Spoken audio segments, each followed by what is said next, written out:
Hello, आज हम discuss करने वाले हैं प्रीवियस ईयर क्वेश्चन जो कि यूपीटीसीटी साइंस के एग्ज़ाम में पूछे गए हैं। ये 12th के लिए भी इम्पॉर्टेंट हैं।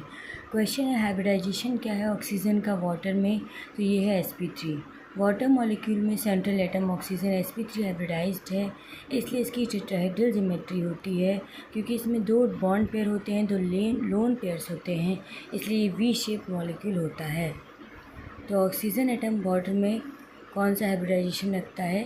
sp3। वी शेप्ड होता है, दो बॉन्ड पेयर, दो लोन पेयर के साथ, सेंट्रल एटम ऑक्सीजन है, टेट्राहेड्रल ज्योमेट्री है। इतना आप लोग को याद करके नोट कर लेना है। ये है previous year question UPTGT PGT science के, नोट कर लीजिए आप लोग। नेक्स्ट क्वेश्चन, पोलराइजेशन का जो प्रक्रिया है वो लाइट में कौन सा नेचर दिखाता है? तो ये ट्रांसवर्स नेचर दिखाता है। पोलराइजेशन लाइट की एक प्रॉपर्टी है जो ट्रांसवर्स वेव से अप्लाई करती है, जो कि ज्योमेट्रिकल ओरिएंटेशन ऑफ ऑसिलेशन को दिखाती है। ट्रांसवर्स वेव में जो ऑसिलेशन का डायरेक्शन है वो परपेंडिकुलर होता है direction of motion of wave के, यानी कि 90 डिग्री पर होता है, पैरेलल नहीं होता है। इसे आप लोग नोट डाउन करिए। पोलराइजेशन कौन सी प्रॉपर्टी को दिखाता है? ट्रांसवर्स नेचर को दिखाता है। ट्रांसवर्स नेचर में होता क्या है? डायरेक्शन ऑफ ऑसिलेशन होता है perpendicular to the direction of motion of wave. जिस डायरेक्शन में वेव मूव कर रही है ऑसिलेशन उसके 90 डिग्री होता है। पोलराइजेशन लॉन्गिट्यूडनल वेव्स में अगर नहीं होता है, इसी की वजह से साउंड वेव्स यानी कि ध्वनि की तरंगें पोलराइजेशन की प्रक्रिया को नहीं दिखाती हैं। नेक्स्ट वन, जब सेलुलोज को बॉयल किया जाता है डाइल्यूट H2SO4 के साथ, तो फाइनल प्रोडक्ट ग्लूकोज होता है। ऑप्शन नंबर 1 करेक्ट है। एक्सप्लेनेशन, जब सेलुलोज को बॉयल किया जाता है H2SO4 के साथ, तो फाइनल प्रोडक्ट आता है ग्लूकोज। इसे आप लोग नोट डाउन करिए।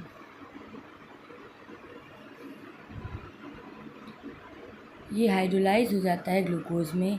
सेलुलोज का फॉर्मूला है C6H10O5N प्लस NH2O NC6H12O6 यानी कि ग्लूकोज।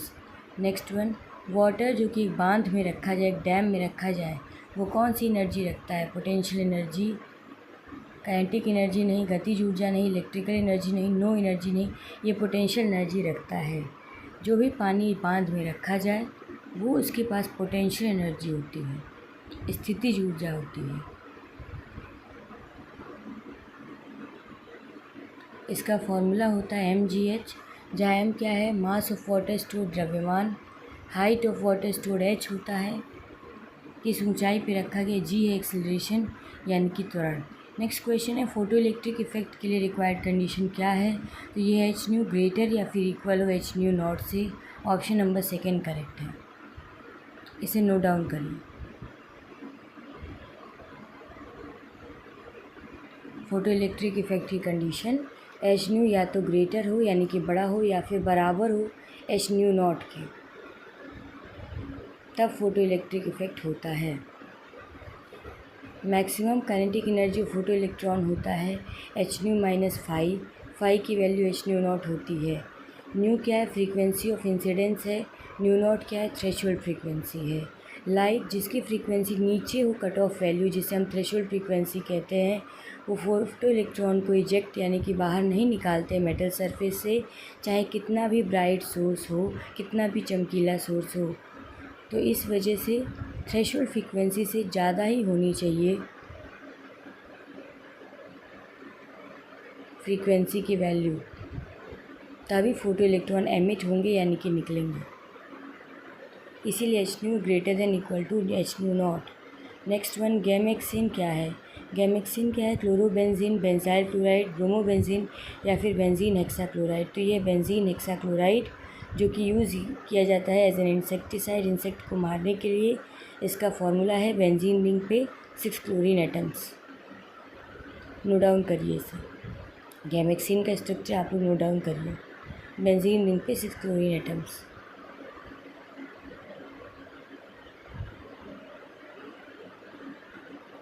गैमेक्सिन होता है benzene hexachloride. Next question, stable orbital इनमें से कौन सा है?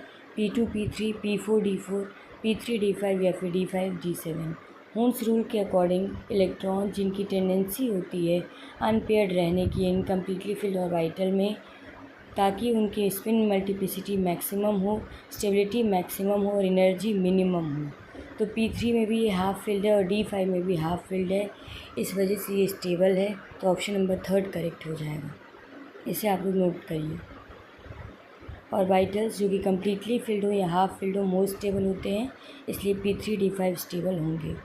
Wavelength of visible light, X rays और माइक्रोवेव्स को हम लैम्डा वी, लैम्डा एक्स और लैम्डा एम से रिप्रेजेंट कर रहे हैं क्रमशः।